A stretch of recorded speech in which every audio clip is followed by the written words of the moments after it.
عورت جب کسی گھر میں قدم رکھتی ہے، اس کے قدم رکھنے کے بعد اس گھر میں آنے والا رزق وہ عورت کا نصیب ہوتا ہے، اور اس عورت کے ساتھ رشتہ بننے کے بعد اس عورت سے ملنے والی اولاد اس مرد کا نصیب ہوتا ہے۔ کیا خبر ہے کہ کسی کے پاؤں تمہارے گھر میں لگے یا تمہاری بیٹی کے پاؤں کسی دوسرے کے گھر میں لگے تو خیر و برکت آ جائے۔ ہر کوئی شادی کارڈ کے اوپر یہ تو ضرور لکھوائے گا نکاح کرنا سنت ہے، نکاح کرنا سنت ہے، سرکار کی حدیث ہے، نکاح کرنا سنت ہے۔ یہ کوئی نہیں آپ کو بتائے گا، نہ کوئی یہ سیکھے گا کہ نکاح کرنا سنت ہے۔ اور پہلی دفعہ جو حضور نے سنت بنائی، اپنے سے 15 سال بڑی عورت کے ساتھ سنت بنائی، اور 2 بار بیوہ ہونے والی عورت کے ساتھ سنت بنائی۔ آج کا ٹاپک قرآن مجید فرقان حمید کی پہلی وحی جو حضور سید دو عالم صلی اللہ علیہ وسلم کی ذات مبارکہ پہ 40ویں سال، یعنی حضور کی عمر مبارک جب 40 سال تھی تو یہ کلام الہی نازل ہوا، اور یہ قرآن کا پہلا کلام ہے جس میں جبریل امین حضور سید دو عالم صلی اللہ علیہ وسلم کے پاس آئے جب حضور عبادت کر رہے تھے غار حرا کے اندر۔ تو جبریل امین نے حضور سید دو عالم صلی اللہ علیہ وآلہ وسلم سے یہ کلام الہی پڑھوایا، حضور کو سنایا، اقرا بسم ربک الذی خلق، پڑھو اپنے رب کے نام سے جس نے تخلیق کیا۔ تو قرآن کا جو پہلا لفظ، پہلا حرف امت تک پہنچا وہ ہے اقرا، پڑھو۔ لیکن جو پڑھنا ہے، کیا پڑھنا ہے، کس طرح پڑھنا ہے، اس کی تفصیل بھی پہلی آیت میں ہی بیان ہوگی۔ ہر علم جو ہے نا، ہر پڑھائی وہ نفع مند نہیں ہے۔ کہنے کو تو جادو بھی ایک علم ہے، کہنے کو بت گڑنا، بت بنانا بھی ایک علم ہے اور ایک ہنر ہے، کہنے کو اللہ کا انکار کرنا بھی تو ایک علم ہے۔ تو ہر علم نفع مند نہیں ہے، ہر علم فائدے والا نہیں ہے، ہر علم منافع نہیں ہے۔ اقرا، پڑھو، بسم ربک، اپنے اللہ کے نام سے پڑھو۔ وہ علم پڑھنے والا ہے، وہ علم سمجھنے والا ہے، وہ علم نفع دینے والا ہے جس علم کے ساتھ پیدا کرنے والے رب کا نام جڑا ہوا ہے۔ جو علم پیدا کرنے والے رب سے جوڑتا ہے وہ نفع والا ہے، جو علم پیدا کرنے والے رب سے توڑتا ہے وہ نفع والا نہیں ہے، کوئی بھی علم ہو۔ تو قرآن مجید فرقان حمید نے یہ پہلی مہر لگائی کہ لوگوں اس علم کو پڑھو، اس علم کو حاصل کرو، اس علم کے لیے اپنے آپ کو کھپاؤ جو تمہارے رب کے نام کے ساتھ ہے، اس رب کے نام کے ساتھ جس رب نے تمہیں تخلیق کیا ہے۔ یہ پہلی وحی حضور اقدس صلی اللہ علیہ وآلہ وسلم کی ذات پر جب نازل ہوئی تو نبی کریم صلی اللہ علیہ وآلہ وسلم اس وحی کے نزول کے بعد کپ کپاتے تھرتھراتے جسم کے ساتھ حضور گھر آئے۔ جسم پہ راشا طاری تھا، جسم کانپ رہا تھا، ایک وحشت تھی، ایک روب تھا کلام الہی کا، جبریل امین کا۔ تو جب گھر آئے تو حضور کانپ رہے تھے۔ جب نبی کریم صلی اللہ علیہ وآلہ وسلم اپنے گھر میں پہنچے تو اپنی سب سے وفا شیار بیوی، وہ بیوی کہ جس نے خود پیغام نکاح دے کے حضور کا انتخاب کیا تھا، اور حضور کی وہ بیوی کہ جس بیوی کے بطن سے اللہ تعالیٰ نے ہمارے رسول کریم صلی اللہ علیہ وآلہ وسلم کو اولاد عطا فرمائی، اور وہ بیوی کہ جس بیوی کی وفات کے بعد حضور سید دو عالم صلی اللہ علیہ وآلہ وسلم اپنی باقی ازواج کے سامنے بڑے فخر کے ساتھ کہتے تھے کہ خدیجہ میرے اوپر اس وقت ایمان لائیں جب ساری دنیا میرا انکار کرتی تھی، اور اپنا مال میرے اوپر اس وقت نچھاور کیا جب دنیا مال چھپاتی تھی۔ حضور نے حضرت خدیجہ سے کہا زملونی زملونی، مجھے چادر دے دو، چادر اڑا دو۔ یہاں پر بھی ایک سبق ہے کہ جب بھی کوئی ایسا معاملہ درپیش ہو کہ جو معاملہ آپ کو ایک دفعہ حیران کر دے اور آپ کے اوپر ایک خاص کیفیت طاری کر دے، تو اس معاملے کے بعد جو سنت عمل ہے وہ یہ ہے کہ اس معاملے کے بعد پھر کوئی اور ایکٹیویٹی نہ کریں، پھر کچھ دیر ریلیکس کریں، آرام کریں، اپنے آپ کو سکون دیں۔ حضور نے کیا کہا؟ زملونی، مجھے چادر اڑا دیں، میں لیٹ جاؤں۔ جسم کانپ رہا تھا۔ حضرت خدیجۃ الکبریٰ نے سرکار کے اوپر جب چادر دی تو چادر دے کر حضور کے پاس بیٹھ گئی اور نبی کریم صلی اللہ علیہ وسلم سے سارا معاملہ محبت اور شفقت کے ساتھ پوچھا۔ یہ بیوی کے لیے سبق ہے اپنے خاوند کے ساتھ معاملہ کرنے میں، کہ جب وہ اپنے خاوند کو پریشان دیکھے اس کو حیران دیکھے، اس کو اس کے حواس جو ہیں یا اوسان جو ہیں ان کو بحال محسوس نہ کرے، تو وہ اپنے خامد سے کس طرح کلام کرے، کس طرح اس کی دل جوئی کرے، بیوی کے لیے بھی سبق ہے۔ حضرت خدیجہ نے حضور کے اوپر کمبل دیا، چادر دی، آرام کے ساتھ حضور کے پاس بیٹھ گئی اور پیار کے ساتھ حضور سے پوچھنے لگی کہ معاملہ کیا ہے، پریشانی کیا ہے، دکھ کیا ہے، آپ گھبرائے ہوئے کیوں ہیں؟ نبی کریم صلی اللہ علیہ وسلم نے سارا واقعہ سنا دیا، جو ہوا سارا سنا دیا کہ میں محو عبادت تھا، اس طرح فرشتہ آیا، یہ اس نے کلام کیا، یہ میں نے جواب دیا، وہ پڑھتا رہا، میں سنتا، پھر میں پڑھتا، یہ معاملہ ہوا، تو میرے اوپر یہ کپ کپی کی کیفیت اور روب وحشت کی کیفیت طاری ہے، اس لیے میں گھر آ گیا۔ حضرت خدیجہ الکبریٰ نے نبی کریم صلی اللہ علیہ وآلہ وسلم کو یہ نہیں کہا، یہ بیویوں کے لیے بڑی خوبصورت مثال ہے، یہ نہیں کہا کہ اللہ کے رسول اللہ تو ہر جگہ موجود ہے، آپ عبادت گھر میں کر لیتے، ضرورت کیا تھی غار میں جانے کی؟ غار تو پھر غار ہے نا، اندھیرا ہے، ڈر ہے، تنہائی ہے، گھر والوں سے دور، 100 مسئلہ بن سکتا، آپ کیوں جاتے تھے؟ ایسی بات نہیں کی۔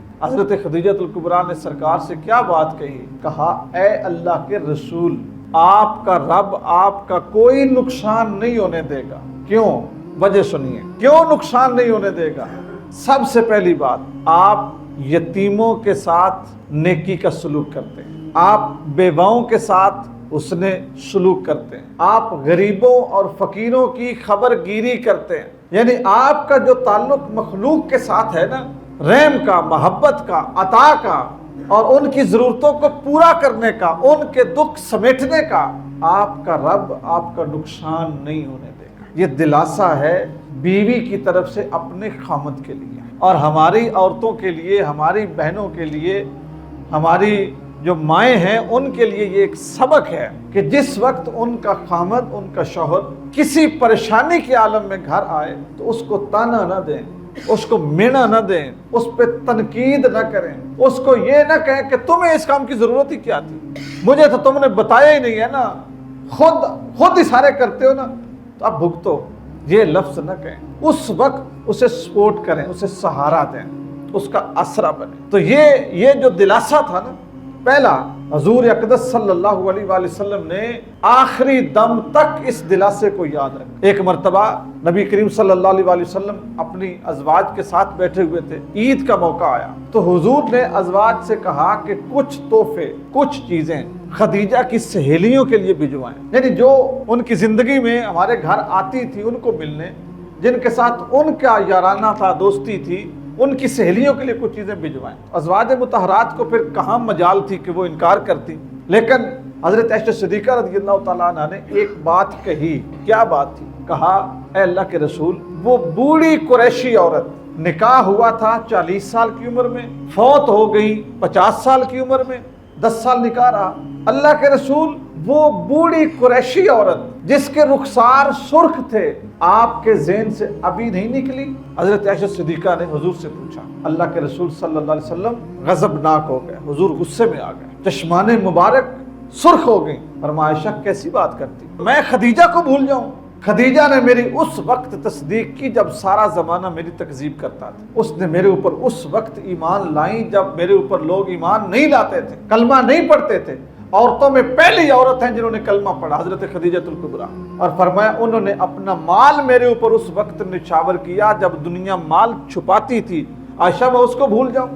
میں نہیں بھولوں گا۔ یہ دلاسا جو ہے نا، جو حضرت خدیجہ نے اس وقت دیا پہلی وحی کے موقع پر، دوستان گرامی، یہ حضور سید دو عالم صلی اللہ علیہ وآلہ وسلم نے ساری زندگی یاد رکھا، حضور کے اندر سے وہ محبت نہیں گئی۔ تو یہ ایک سبق ہے ہماری خواتین کے لیے اس کے اندر کہ وہ اپنا جو خامد یا مرد ہے نا، اس کے لیے دل جوئی کا سامان کریں۔ دوسری یہ چیز کہ یہ جو رشتہ تھا نبی کریم صلی اللہ علیہ وسلم کا حضرت خدیجہ الکبریٰ کے ساتھ، اس رشتے کو اگر آپ کئی پہلوؤں سے دیکھیں نا تو میرے دوستو آپ کے کتنے مسائل حل ہو جاتے ہیں، جن مسائل کی وجہ سے ہمارے رشتے نہیں ہو رہے ہیں۔ اور آج کے دور کا ایک المیہ ہے کہ لڑکا بوڑھا ہو رہا ہے، بچی کی عمر گزر رہی ہے، ایسے لڑکے کی تلاش میں جس کا کاروبار بھی ہو، جس کی نوکری بھی ہو۔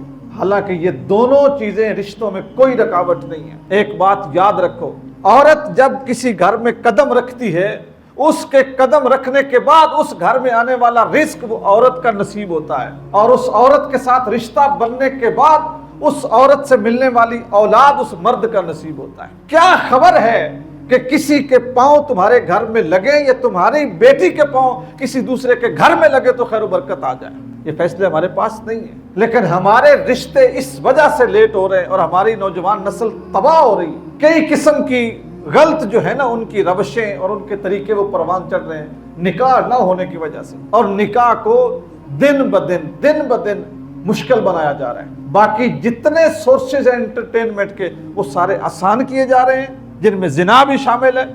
زنا آسان ہو رہا ہے، نکاح مشکل ہو رہا ہے، پردے ختم ہو رہے ہیں، حیا ختم ہو رہی ہے، میل ملاپ جو ہے وہ اس میں جو پہلے رکاوٹیں تھی ساری دور ہو رہی ہیں۔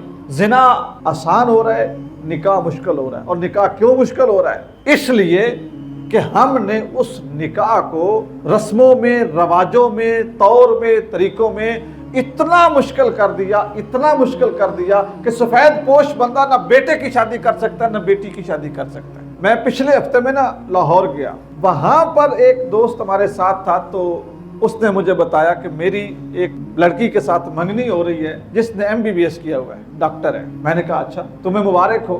اب ساتھ ہی میں نے اس کو ایک اور واقعہ سنایا، ایک اور اپنے دوست کا۔ میں نے کہا کہ میرا ایک جاننے والا ہے، وہ اپنی بچی کو روس سے MBBS کروا رہا ہے۔ پاکستان میں بہت مہنگا ہے، امریکہ میں مہنگا ہے، تو روس، تاجکستان اور یہ جو ریاستیں ہیں نا، اس طرف جیسے بھی کوئی آسانی بن جاتی ہے، کوئی وظائف مل جاتے ہیں، جو بھی طریقہ وہاں پہ سستا ہے وہ وہاں سے کروا رہا ہے۔ تو میں نے اس سے پوچھا، میں نے کہا تمہارے اتنے وسائل نہیں ہیں، کیونکہ میں اس کو پرسنلی جانتا ہوں۔ میں نے کہا تمہارے اتنے وسائل نہیں ہیں، اتنی طاقت نہیں ہے کہ تم اپنی بچی کو ڈاکٹر بناؤ، تو تم نے اپنے آپ کے اوپر یہ اتنا بوجھ کیوں لادا ہے؟ یہ میں اس لڑکے کو سنا رہا تھا جس نے مجھے یہ کہا کہ جو میری منگیتر ہے نا وہ MBBS ڈاکٹر ہے، اس کو میں یہ بات سنا رہا تھا۔ میں نے کہا کہ اس بندے سے میں نے جب پوچھا نا کہ تم نے اتنا بوجھ اپنے کاندھوں پہ کیوں رکھا، چلو اللہ مددگار ہے، کام تو ہو ہی جاتا ہے، لیکن اتنا ہی اٹھانا چاہیے نا کہ بندے کی وہ کیا کہتے ہیں کنگریٹ نہ ٹوٹ جائے، کہ یہ تم نے اتنا بوجھ کیوں ڈالا۔ اس بندے نے جو بات کی نا وہ سنی، اس نے کہا آپ صاحب آپ جانتے ہی ہیں اگر بچی ڈاکٹر ہو نا، اس کے پاس یہ ڈگری ہو تو اس کے لیے اچھا رشتہ مل جاتا ہے۔ یعنی باپ اتنا مجبور ہے کہ وہ قرض لے کے، سود پہ پیسے لے کے وہ MBBS کروائے کہ میری بچی کو رشتہ اچھا مل جائے۔ اگر رشتہ بہت بڑے خاندان میں مل بھی گیا، میں ایک بات کرتا ہوں، مل بھی گیا تو کیا کوئی تسلی ہے کہ وہ خاندان اس کی بچی کو عزت دے گا، وہ شوہر اس کی بچی کو عزت دے گا، اس کی بچی کو وہاں پہ وقت لگیں گے؟ کوئی گارنٹی نہیں ہے نا۔ گھر بنا تو سکتے ہیں آپ، بسانا تو آپ کے بس میں نہیں ہے نا، یہ تو تائید ربانی ہوگی تو بسے گا۔ تو اسی طرح ہمارے رشتے بچوں کے بڑے ڈسٹرب ہو رہے ہیں۔ تو آپ جو میرے سننے والے ہیں، میں آپ کو یہ گزارش ضرور کروں گا کہ نکاح کو آسان کرنے کی کوشش کریں۔ جہیز ہے عورت کی طرف سے، مردوں کی طرف سے یہ 4 دن پہلے کے فنکشن شروع ہو گئے، ٹھیک ہے۔ یہ پچھلے دنوں ہمارے نزدیکی ایک گاؤں میں ایک شادی ہوئی اور بڑا رولا پڑ گیا جی، وہ ایک گھر کو 5-5 ہزار روپیہ دے رہے ہیں، روٹی دے رہے ہیں، برتن بھی دے رہے ہیں، کپڑے بھی دے رہے ہیں، یہ بھی ہو رہا ہے وہ بھی ہو رہا ہے جی، بڑی شادی ہو رہی ہے۔ ایمانداری سے یہ سوچئے کہ یہ جن چیزوں کو ہم اٹھا لیتے ہیں کہ جی بڑی گل ہے، ان میں کیا بڑی بات ہوتی ہے، اس میں کیا بڑائی ہے؟ اسی طرح انڈیا میں ایک شادی ہوئی، وہ تاجر تھا انڈیا کا، ہے بھی ابھی، بہت بڑی شادی، پوری دنیا سے لوگ آئے، اتنا جی 330 کروڑ روپے لگ گئے، بڑا خرچہ ہوا۔ اس میں بڑی بات کیا ہے؟ ایک شاعر گزرا انڈین، ساحر لدھیانوی، اس نے دیکھا بنا ہوا تاج محل، تو اس نے تاج محل کو دیکھ کے کہا کہ ایک شہنشاہ نے دولت کا سہارا لے کر ہم غریبوں کی محبت کا اڑایا ہے مذاق۔ اس نے تو مرنے کے بعد اپنی بیوی کی یاد میں تاج محل بنا دیا، اب کیا ہر محبت کرنے والا تاج محل بنا سکتا ہے اپنی بیوی کے لیے؟ تو یہ جو شادیاں ہوتی ہیں نا، ان شادیوں نے عام بندے کی شادی کا گلا گھونٹ دیا ہے۔ پورے پنڈ میں 5-5 ہزار، 2 سوٹ، برتن، پیسے، یہ کمال نہیں ہے یار۔ کمال یہ ہے کہ اگر آپ بڑی شادی کرنا چاہتے ہیں نا اور آپ بڑے آدمی ہیں، اپنی بیٹی کی شادی 2 کپڑوں میں کر دیں، 3 کپڑوں میں کر دیں، لوگوں کے لیے ایک مثال بنائیں کہ بھائی میں کھربوں اربوں خرچ کر سکتا تھا، میں نے نہیں کیا، کہ سادگی میں مزہ ہے، تاکہ کوئی غریب بندہ بھی اس طرح کی شادی کرے تو کہے یار فلانے چودھری اے کام کیتا ہے نا تو میں بڑا پسند آئے، میں بھی انج پہ کرنا ہوں، دل میرا بڑا آئی، میں بھی تھوڑا جہا اڈا، اس کے لیے رستہ بنا دیں۔ رستہ کوئی نہیں بناتا،